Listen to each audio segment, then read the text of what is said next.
Thank you for introducing. I'm glad to be here. I hope you enjoyed the coffee break, so we don't need a briefing exercise at the beginning, but it was very nice to have a briefing exercise.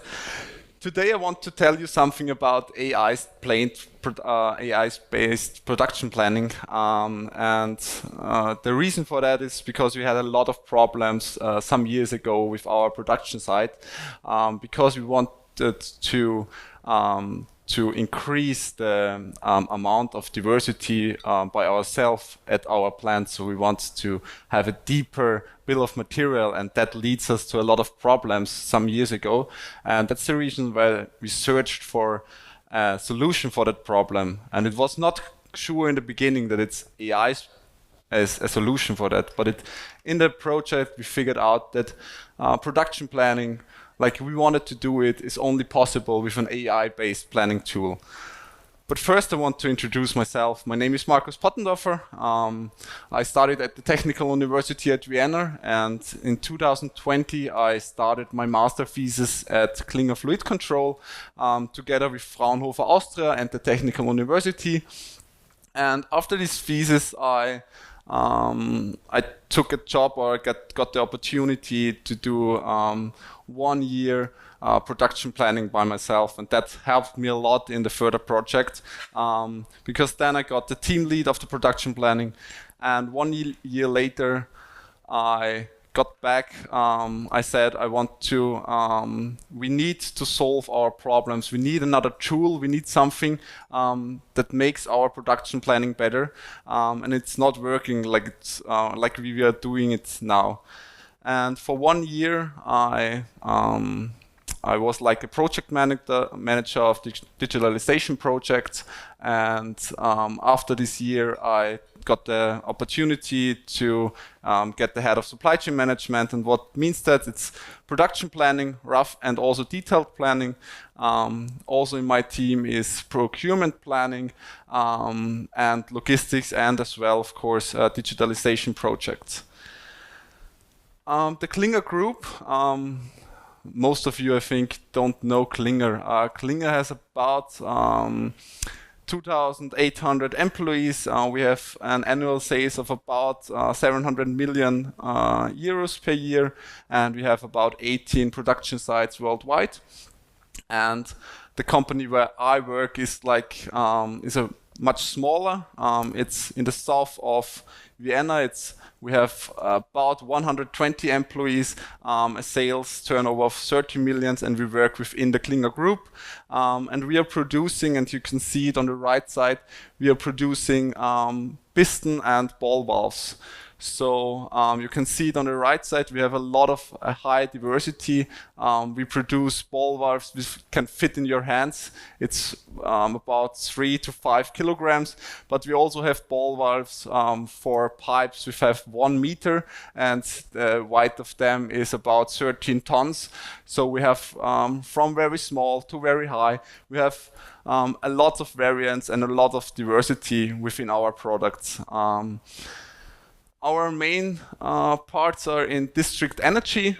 District energy, it's like the growing market for us. A lot of cities in Germany, in Austria, and in whole Europe are growing their district energy network and really living there our ball valves. And also in the paper and steel industries, where we have a very high pressure or a very high temperature. That's the areas where our ball valves came into. And as I said, as a motivation, we had a problem some years ago. We had the problem that our raw parts have a delivery time of about 200 to 250 days. But the customer expects a delivery times of 4 to 6 weeks. And with our high diversity, sometimes the customer orders something and we have that not on stock or not the supplier order. And that was a huge problem in former times. And then our techniques, our product development figured out that we have to reduce the amounts, the raw material which we buy, and we want to create the diversity in our house with machinery, with welding, and we wanted to increase our bill of material. But 4 years ago, technical, the product is fine, but nobody thought about that the product planning goes more complex when you have more in-house activity with machinery, with melding, and everything else. And that was the problem there. So we figured out we have a new product, it's technical, perfect, everything is fine, but we do not fulfill the customer needs because we are always late. We had the production, we have to produce about 30 to 40 production orders to get everything done that we can assemble. And in most of the cases, we have 90%, 95% ready, but 1 or 2 parts are missing because we started the first production order in this stripe of the bill of material too late. And that was like the motivation for the project. And that's the reason also we needed some tool which helps us, which can improve the production planning. I want to show you the IT system landscape because it's relevant for the project. We have SAP on the top level, and then we have a shop floor level. And the shop floor level is that level where we have also the AI-based planning tool. And all the production steps, all the purchase order, all the customer orders, and all the inventory data goes to our shop floor level. And from the shop floor level, we give the feedback back to SAP, to our ERP system level, because that we have the data as well in SAP as well as in the shop floor level. And in the middle we have, and Microsoft will like it, we have Power BI, where we can visualize every data and also the results. As I started about 2 years ago, I wanted following things. I wanted an autonomous, optimized production planning system, and also for a customer order scheduling. And what was the main goals? I wanted to map the entire supply chain. A lot of programs or software just look at the production orders and not at the purchase orders from our supplier or the customer orders. And I wanted a system which looks from our suppliers through our production to the customer. I wanted that we have a prioritization of product networks with customer relevance. So we produce for customer orders as well, we produce for stock. And sometimes, of course, we have a bottleneck situation. And this bottleneck situation could be the first workplace. It could be also the assembly station. But this planning, this production planning system should recognize if a production order is related to a customer order or is just related to a stock order. And it should decide every day, every iteration, it should decide if it's connected to a stock or to a customer order. And what is important for that is that the production planning system recognize the order network by itself. So we have an order network because we need up to 25, 30 steps to fulfill a production, to fulfill the customer needs to assemble a product.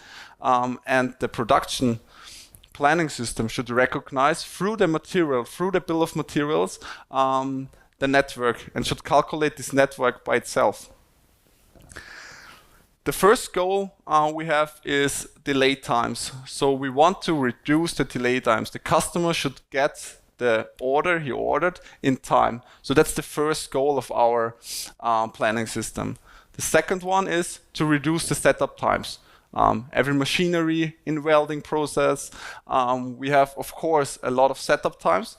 But first we want to reduce the delay times and then the setup times and also the lead times.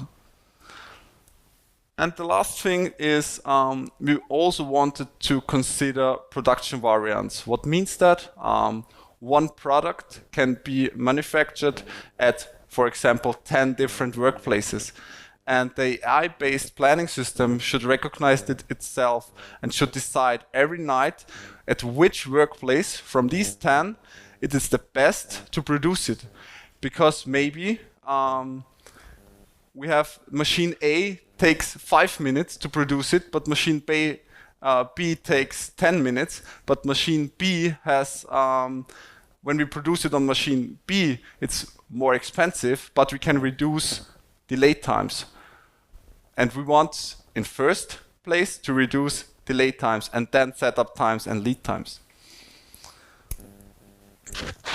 Now I want to show you how our planning system works. Of course, everyone who works in production knows that you have a lot of changes in boundary conditions through the day. So there is happening a lot through the day. The machine breaks, the stuff is not coming to the workplace, anything else happens. So in every second, something happens in the production. They are too late, they are too fast, anything else. And we have, on this level, an automatic ad hoc planning adjustment. And this is in real time. That's not an AI-based planning, because AI takes too long time now in the moment. You cannot react on these boundary conditions in real time. You need clear, defined rules to react on different boundary conditions. And I want to show you at the production how this looks like. You can see on the left side the workplaces. So every line is like one workplace, and here so it's a Gantt chart. Every stripe is like one production order, and we have simulated this for I think 12 hours, and I can start the video. I hope it works. Yeah. And you can see there this automatic, clear defined rules, what it makes through the day. You see the now line moves, and now you saw some workplaces went green there, and this is also which our production planner are working. So this green one is like this workplace is on production, everything is good. This one, there is a problem. And we marked one order in yellow. And this order has 4 different steps. Step 1 is here, step 2 is here, step 3 is here, and step 4 is here. And these are connected. These are directly connected. So it's step 1, step 2, step 3. So there we have a direct order network. And what you can see through the day, and this is very important also for the interlogistics, because maybe this order here needs a material which the interlogistic has to bring on the workplace. And what you can see on the during these 12 hours is that the first workplace had some problems. So it moves the order, and it moves also the whole order network in the future. So it postponed the complete order network, and that's very important for the interlogistic, that we do not have too much material on a workplace and we cannot fulfill the order. Yeah, you can see through the day the stripes getting smaller because the production produces the orders. Yeah, that's 12 hours. So that's the first thing. It's clear defined rules, it's in real time, and it's reaction on some changes in boundary condition. And the second thing is, and that's what I talked today, is an autonomous planning system. It's autonomous, it lasts about 3 to 4 hours. That's the reason why I said you cannot use that during the day, because it takes far too long. And it considers all the changes in the boundary conditions. So everything what have changed during the day, everything is included, and it will also replan the entire production. And it makes that completely autonomous. So nobody is there and tells what to do. It makes that autonomous, excluding the frozen horizon. So we have a frozen horizon. It's some days, it's 3 days in our case. You need that frozen horizon because of the interlogistics to get the right material on the right place. But other than these 3 days, the complete production is replanned during the night and every night. And we are using reinforcement learning there and have 200 iterations. I will come back later to what means that iterations, but basically it's our production gets planned 200 times in the night, and from iteration to iteration, reinforcement learning learns together how the mathematical situation is in the production in this case. What means reinforcement learning? Basically, we have to tell a mathematical solution is not possible. So a right mathematical solution in the production planning, it's just not possible. There are too many variants, 10 high 10,000 up to 10 high 30,000. So it's not possible to figure out the real right perfect mathematical solution. It's not possible. But then reinforcement learning came, and the goal is to identify the impact from one work step on all the other work steps. So you figure out the relationships, the mathematical relationships between all these steps, and then you can improve these mathematical relationships. And with this improvement, the AI agent learns from iteration to iteration, and we figured out that 200 iterations are enough to figure out not the best solution, but the real good one. And that's like the solution of quality. You will not get 100% of solution, but you get a really, really good one, and it's much better than people can do it. It's just so complex, there's so many variants, and the thing is, everything changes during the day. You have a change of boundary condition during the day. At least I want to tell you, or to show you a very, very simple example of one production. It's very, very simple. We have about 7,000 to 10,000 products, production steps. We have about 4,000 purchase orders which came into, and we have about 4,000 to 5,000 customer orders within the next couple of weeks. But I wanted to show you a very, very simple example how it works. And you can see there on the top left, you can see a purchase order. So a purchase order from a supplier coming into, and there you can see an indirect order network. So this line here is indirect. We are producing in SAP just on stock. So SAP do not know that this purchase order is needed for this production order. It's indirect. Our production planning system calculates it through the bill of material, but it's never written anywhere. So it's an indirect order network. This one here is a direct order network. So it's a production order which has two steps, step 1 and step 2. So it's a direct order network. They are like bounded together.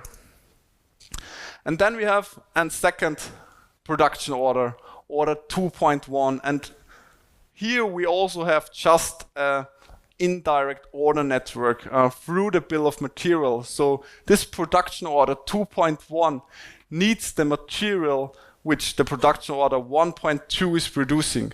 So it's just over the bill of material. And the last one is the customer order. So the customer order needs, or he orders the material which the production order, the assembly order 2.1 is producing. And again, we do only have an indirect order network here.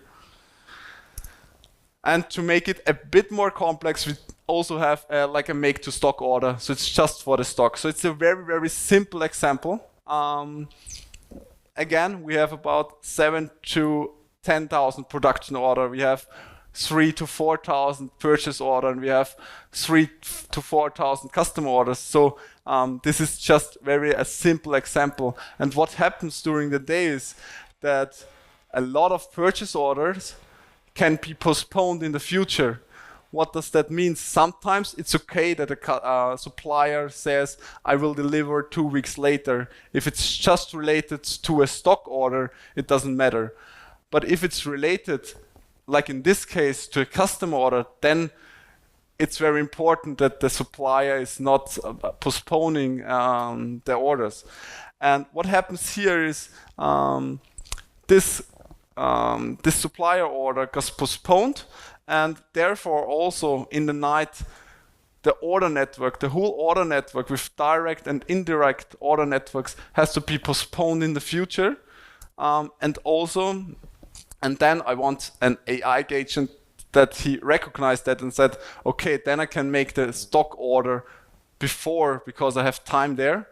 but also he has to recognize, and again, we just have an indirect order network here, but the AI agent must know that he has to postpone as well the custom order.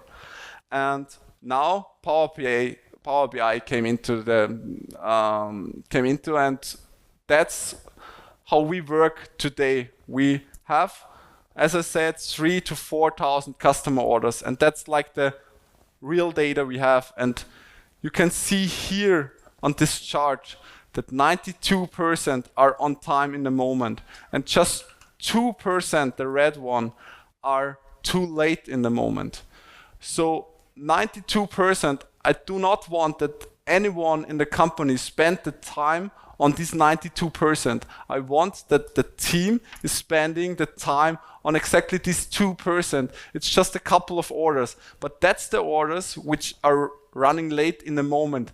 So because of material problems or machine problems, capacity problems, anything in the entire supply chain goes wrong, and we will not fulfill these orders in the futures. These orders are maybe 2, 3, 4, 6 weeks in the future, but now with the data now, we know that these orders have a possibility to run late, and I want that the team is focusing on that orders and not on the 92%, but because the 92% are going to be right in the moment. Nobody has to focus on them.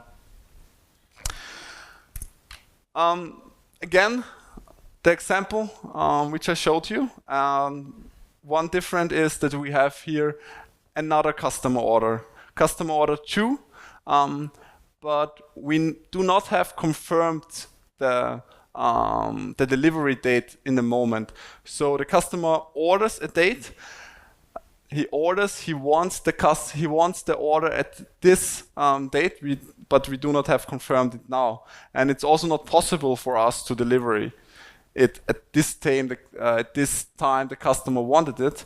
And now I want the AI agent to recognize we have a new customer orders. So I have to move the stock order to the right, because it's just a stock order. We want to fulfill customers and not produce stock orders. Because we need another production order 4.1.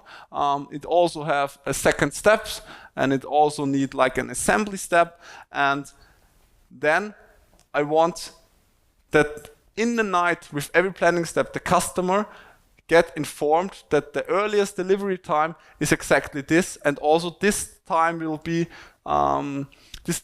confirmed to our customer. And in former time, this took a long time. It took a lot of people to do that work, and now we are doing that through every night in every iteration. And that's like my project, the AI-based planning tool, also for production and also for customer order. Thank you.